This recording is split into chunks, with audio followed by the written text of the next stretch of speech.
thank you for the leadership you have been providing the state. You and I have had many conversations around the Dobbs decision, and you really have been not only a leader for Illinois, but a national leader on this issue, so thank you for that. Mayor Lightfoot, thank you always for welcoming me back to your beautiful city and for your leadership, because truly there is so much about this issue that highlights the need for local leadership in addition to statewide and national leadership. General Raul, I want to thank you not only for the work that you've been doing here in Illinois, but for being a leader amongst attorneys general. The meeting that we had when you came to D.C. with other attorneys general on this issue meant a lot in terms of how we know we want to coordinate around the law and what we can do in terms of defending constitutional freedoms. So to everyone, thank you for being here. So we are here because, as we all know, with the Dobbs decision, the United States Supreme Court, the highest court in the land, took a constitutional right from the people of America, from the women of America. And we are, in the wake of that decision, facing a healthcare crisis in America that requires us all to speak up and do everything we can to ensure that we will fight to protect a woman's right to make decisions about her own body. This issue raises many fundamental principles about who we are as a country, including the principle of freedom and liberty, self-determination, and bodily autonomy. We must agree that the women of America have the ability to exercise their own judgment in making decisions about their own body, and the government should not be making that decision for her. And it bears noting, one does not have to give up their faith or religious beliefs to agree that the government should not be making that decision for her. So we convene today to talk about we in each of our respective positions of leadership, what we can do individually and collectively to address this issue and, frankly, this injustice. We do so understanding that the work that happens on this issue will require the kind of leadership our president has provided in terms of the executive orders that he has signed, recognizing constitutional rights to travel and access to health care. But also it is through the leadership of governors like Governor Pritzker that we look to for what states like Illinois have been and continue to do to not only provide for the women of this state, but as the governor has said, and he and I have talked about this, under his leadership to be a safe haven for women around the state, in neighboring and surrounding states. In fact, I look at what's happening in Illinois, Governor, and you all are, without any question, being stretched thin in terms of your health care resources going directly to your constituents, but to neighboring states as well. In fact, when I look at a map of the country and the neighborhood in which you exist, there's no question to me that you are helping women from states like Indiana and Kentucky and Missouri and Tennessee and Wisconsin, in addition to the women of Illinois. So I thank you for that. But I also recognize that when we are seeing, as we have been, women from neighboring states going to those states that are protecting the constitutional right of women, that it makes a statement also about the fact that the women of those states that are banning access to reproductive health care need that health care, want that health care, and in spite of that are being denied access to that health care in their own states. So we will continue to work together, all of us, and we do recognize this is just the beginning, both in terms of the movement that we are in to fight for reproductive health care for all people, but also recognizing that, frankly, Justice Clarence Thomas said the quiet part out loud, which is with the Dobbs decision, we are also looking at a very high likelihood of a risk to the right to contraception, same-sex marriage. So to that end, we know that this is also an opportunity to build coalition around all people who are directly affected or who care about those who are affected when it comes to these attacks. And again, I thank all of the leaders who are here, and my final point will be elections matter. Elections matter. We have a midterm coming up in 53 days. Who is your governor matters. Whether they're going to protect these rights and support these rights to freedom and liberty, it matters. Who's your attorney general matters. Whether they are going to protect and defend the principles ingrained in the Constitution of the United States, that matters. Who your local prosecutor is matters. If you are in a place that has, as many are attempting to do, criminalized healthcare providers and are attempting to punish women. So I encourage everyone to exercise your right to express your voice on this issue through your vote in 53 days. And with that, I thank everyone, and Governor, I will now pass the mic over to you.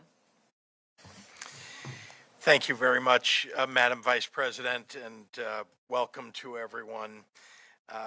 Good afternoon, and I'm deeply honored, really, that we're able to host this conversation in Illinois, the land of Lincoln, the home state of Barack Obama, the first state to ratify women's suffrage, where we carry a long tradition of expanding and protecting people's rights. In Illinois, the right to choose is not political. It's a matter of settled law here. Here in Illinois, abortion is a fundamental right. After all, abortion is health care. And here in Illinois, we trust women to make their own decisions about their own bodies. And a lot of work has gone into making Illinois a place where reproductive rights are guaranteed. Advocates led the way here in 2019 when we enshrined into our law the Reproductive Health Care Act. But we are surrounded by states, as the Vice President said, who do not value the rights that we have here in Illinois. Indiana recently decided that women are not to be trusted to make decisions about their own health care. It's despicable, it's misogynistic, and it's deadly. There's no doubt that our nation is headed down a dangerous spiral, one where a radical few dictate who does and doesn't deserve rights. But here in Illinois, we will not go backwards.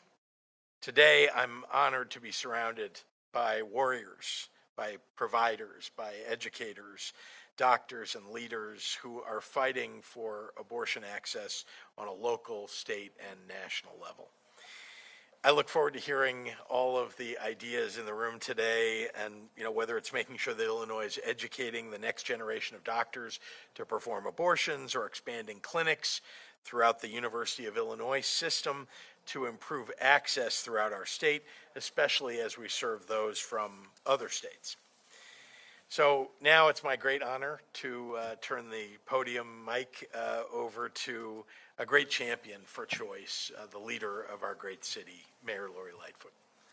Well, thank you, Governor, and Madam Vice President, always a pleasure to welcome you to our city, and we admire your leadership, and really I think you are uniquely positioned to be championing this issue at the federal level, and I appreciate everything you've done. Let me amplify a couple of points that the Governor made.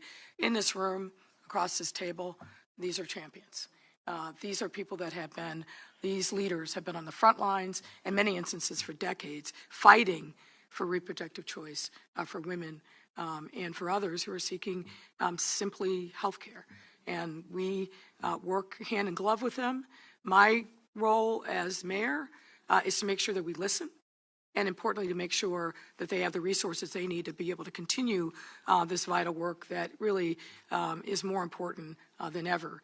Soon after we saw the leaked Dobbs decision, I issued an order directing 500,000 additional resources so that the folks who are on the front lines could provide additional services, could make sure that they're reaching the needs of the people that are calling on the hotlines that are afraid. And that are traveling to our state.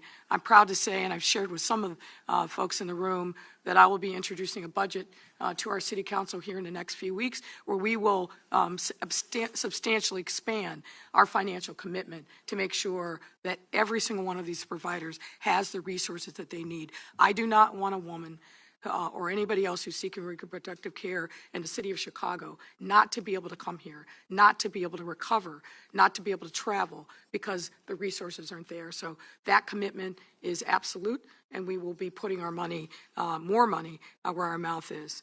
I also want to address another issue that I know is of great concern to many, which is the states that are seeking to criminalize the people who are seeking reproductive services in other states, or the providers who provide those services. Frankly, it reminds me of the fugitive slave laws, people seeking freedom in another state. Well, not here, not now, not in Chicago. So I issued an executive order earlier this summer that barred any city agency, and notably our police department, from cooperating in any way with any of these states that are seeking that kind of information to try to criminalize women or providers. We know how to do that because we've done that in a context of not cooperating with ICE regarding immigration issues, and we stand firm in that, and we will be codifying that as part of our municipal code, hopefully with the passage of an ordinance in this next city council. So I believe in concrete, tangible actions. And that's what we've done. We put our money where our mouth is. We're listening and supporting our providers, and we're making sure that we're closing off all avenues for other states to try to demonize or criminalize women or the courageous healthcare providers who are making sure that abortion remains free and legal here, and safe and legal here in the city of Chicago.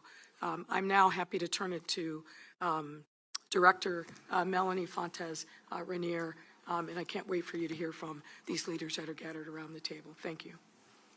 Thanks so much, Mayor and Madam Vice President and Governor. We at the Department of Health and Human Services have taken the call to action from Vice President Harris and President Biden to do all that we can to help women across the country, to help doctors across the country.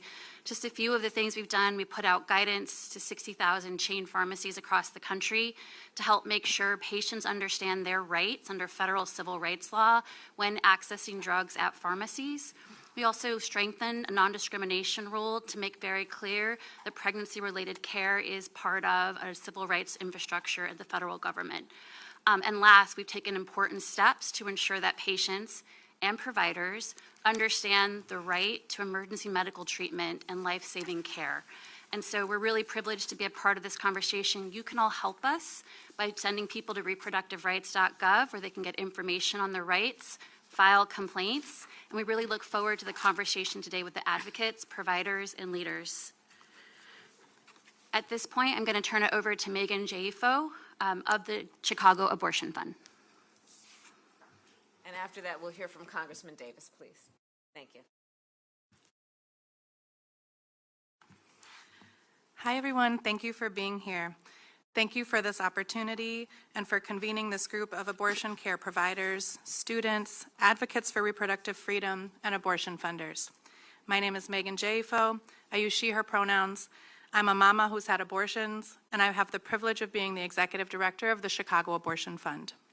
The Chicago Abortion Fund provides financial, logistical, and emotional support for people accessing abortion care here in Illinois, across the Midwest, and beyond, no matter who they are, where they live, or how much money they make. We're part of a robust national network of abortion funds who have long been doing the work of making abortion access a reality in this country. Today is exactly 12 weeks post-ops. This year, we have received calls from over 4,500 people seeking support. People from over 40 states and 2 countries have received our support in accessing abortion care right here in Illinois. The Chicago Abortion Fund has been able to offer funding and wraparound supports like plane tickets, hotels, meals, and childcare to every single person we reach on our helpline. We assist with navigating Medicaid and private insurance coverage. We help people find clinics that work for them. We ask our callers what they need, and together we figure out how to make it happen. This model affirms that the adversity callers face in accessing abortion is not a personal or moral failure, but a systemic injustice. It should not be this way. The Chicago Abortion Fund should not have to exist. Abortion is healthcare, and healthcare should be free of hurdles, including stigma and shame, and all financial, logistical, and legal barriers. All people should be trusted to know their lives and bodies and to get the healthcare they need when they need it on a timeline that works for them. Now, in a time when millions of people are facing heightened barriers to care in their own communities, we in abortion funds nationwide are here to leverage our expertise, both to stand beside our callers as they navigate a chaotic and rapidly changing landscape, and to bring what we and our callers are seeing on the ground to the forefront of the conversation. Abortion funds are uniquely provided and are uniquely positioned both to get our callers the care they need and also to highlight the barriers we are seeing on the ground as part of strategic legislative and advocacy efforts that are poised to change those conditions. Since Roe has fallen, our callers are facing longer journeys and the scale of our logistical support has increased dramatically. We know that Illinois has long been a regional access point due to less prohibitive costs and fewer restrictions, but in this new reality, as more bans and restrictions are implemented, we are a national access point. We as people in Illinois, in Chicago, the birthplace of the reproductive justice movement, have a responsibility to support our neighbors who can no longer access care in their own communities. We as people in this country have a responsibility to support all people facing barriers to basic health care, regardless of arbitrary state lines and imposed borders and despite the efforts of anti-abortion lawmakers. I'm so thankful, and I know my colleagues at this table are thankful, that we have a unique opportunity today to bring what we are seeing as frontline workers to the Vice President and to the representatives and lawmakers from our city and state here today.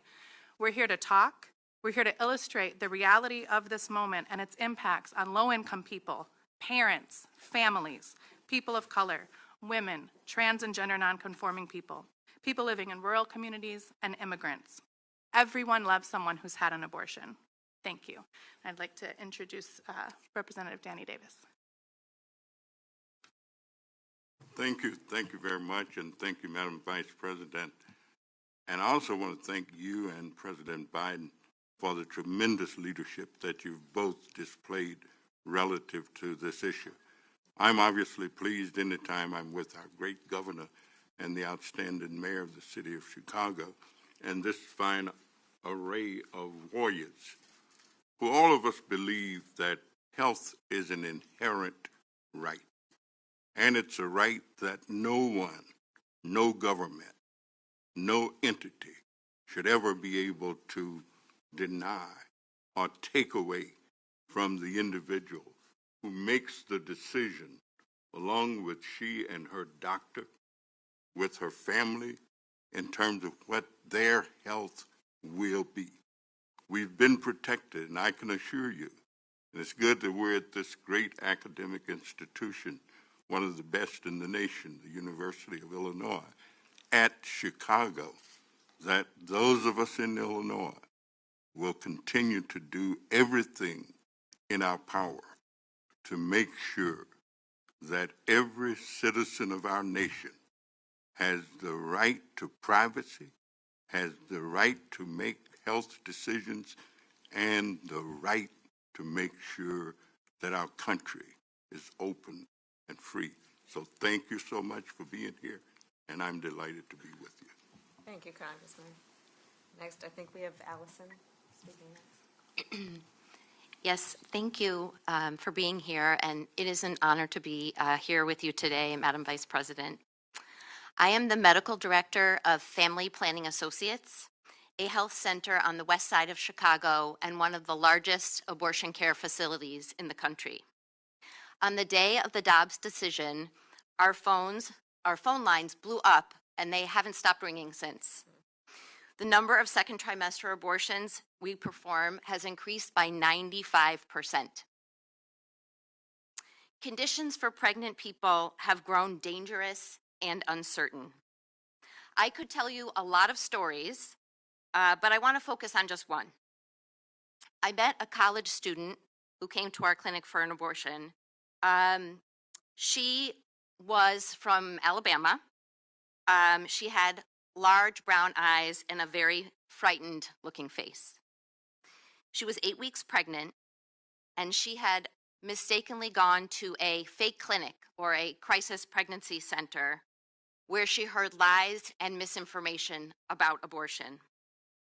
She told me in the exam room that she was worried we would sedate her for the abortion procedure and then tie her tubes. She desperately wanted to finish her education and needed to end the pregnancy, but she also wanted to have children in the future. She was in Illinois, 800 miles from home, and she was terrified.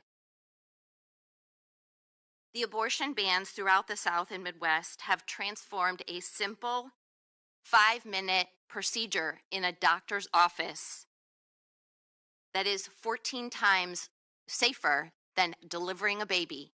They have turned that into a public health emergency. Here in Illinois, we want to be part of the solution. As a doctor, as a physician, I'm so grateful to everyone at this table, to all of our coalition partners, the advocacy organizations that are represented, the abortion funds, and our elected officials from the federal level, the state level, and here in the city, who have fought to make Illinois a haven for abortion as healthcare. And you, Madam Vice President, whose presence here today sends a powerful message that, like healthcare, abortion is a basic human right. Thank you so much for the opportunity to be here and speak with you today. We're going to hear from Myra Bajwa. Thank you, Madam Vice President, Mr. Governor, and Madam Mayor, for being here today. Hello, my name is Myra Bajwa. I use she, her pronouns, and I am a third-year student at the University of Chicago and a member of Planned Parenthood's National Student Leadership Cohort, as well as a board member of Project Reproductive Freedom, which is a registered student organization on campus that seeks to preserve the reproductive freedoms of students, as well as those living in our communities on the south side of Chicago. At PRF, we work closely with Planned Parenthood of Illinois as a Generation Action Chapter, as well with the Chicago Abortion Fund. We fundraise for their national fundathon to preserve abortion access in Chicago.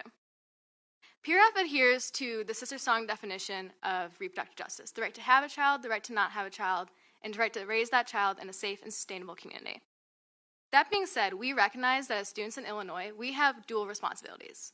One to those in the communities in which we work, live, and study, and one to those who live in states hostile to abortion access, who must travel great distances to come to receive care in Chicago. We are currently planning with the University of Chicago Hospital's Ryan Center to support those who receive out-of-state care in Illinois and who have come all the way to Hyde Park to receive abortion access. We've also previously conducted a menstrual product drive for Chicago House, who supports those living with or vulnerable to HIV and AIDS. Our on-campus programming includes the Jane Hotline, which is named after the Jane Collective, which performed abortions here in Chicago prior to Roe v. Wade and included a couple UChicago students. Our hotline allows students to ask questions pertaining to sexual and reproductive health anonymously, as well as learn about the resources available to them. As students, we are aware of the disproportionate effect that abortion access restrictions have on students and young people generally. Logistically, financially, emotionally, in all aspects, it is difficult for students and young people. Many of our planned projects hope to address this burden and to mobilize students around America to work for our rights as young people and students. Thank you. Thank you. I'm excited to introduce my colleague Diana Parker Kafka, Executive Director of the Midwest Access Coalition. Thanks, Megan. I'm Diana Parker Kafka. I use she, they pronouns, and I'm with Midwest Access Coalition, or MAC. We support people traveling to, from, or within the Midwest for abortion care.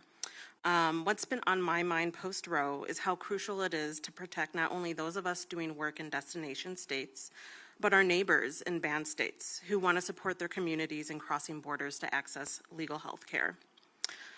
I had a sister who long ago had to travel out of state for abortion care. She didn't have the supports we have today, and she passed away. I believe that if she had Midwest Access Coalition or the Chicago Abortion Fund supporting her throughout her journey, she'd be alive today, and our family, my mother, wouldn't have to mourn her loss every year on her birthday. We cannot let any government or the police criminalize abortion seekers and their supporters. That will only lead to tragedy. The radical and racist right do not care about those losses. They think it's deserved. So we have to care. We cannot be okay with the criminalization and trauma of abortion bans. So on behalf of MAC, our clients, my family, my sister Tanya, I want to thank everyone here from the bottom of my heart for being part of this fight for bodily autonomy for all. Thank you. Thank you, Diana. Thank you for sharing that. I'd like to introduce Jennifer Welch, CEO and President of Planned Parenthood, Illinois. Good afternoon. Thank you, Madam Vice President, for visiting us in this pivotal moment. And thank you to the governor and the mayor for all that they have done to make Illinois and Chicago a safe haven. I am grateful to work with these warriors in this room to fight for equitable abortion access. Because of our collective efforts, abortion is safe here in Illinois, but we know that Roe has never been enough, and we know better than to take our haven state for granted. We know that, as you said, extreme conservatives are working hard at work right now to take away people's rights to decide what is best for their bodies, their families, and themselves. Patients from Illinois and other states already face immense barriers to receiving the care that they need and deserve. And now, every state neighboring Illinois has restricted or banned abortion, as our neighbor Indiana did yesterday. The number of out-of-state patients who are forced to travel to care to Planned Parenthood of Illinois is at an all-time historic high. I'm privileged to work with more than 300 people at Planned Parenthood of Illinois who every day do everything they can to serve patients, educate young people, and advocate for access. Because of their dedication and hard work, people get the care they need. But since Dobbs, approximately 30% of our patients are coming from other states. We've seen patients from 28 different states in the 12 weeks since the Dobbs decision, including all of those that you named earlier, and many, many more. We agree with you, Madam Vice President, that conservative attacks on our bodies go much farther than the rights that we're already losing, and will go much farther than threatening equal access to abortion. I'm grateful for everything that the Biden-Harris, Pritzker-Stratton, and Mayor Lightfoot's administrations have done to protect our care. And I am in this fight with Planned Parenthood, and again, all of the amazing warriors in this room, to make sure that we maintain access for everyone, no matter what. Thank you.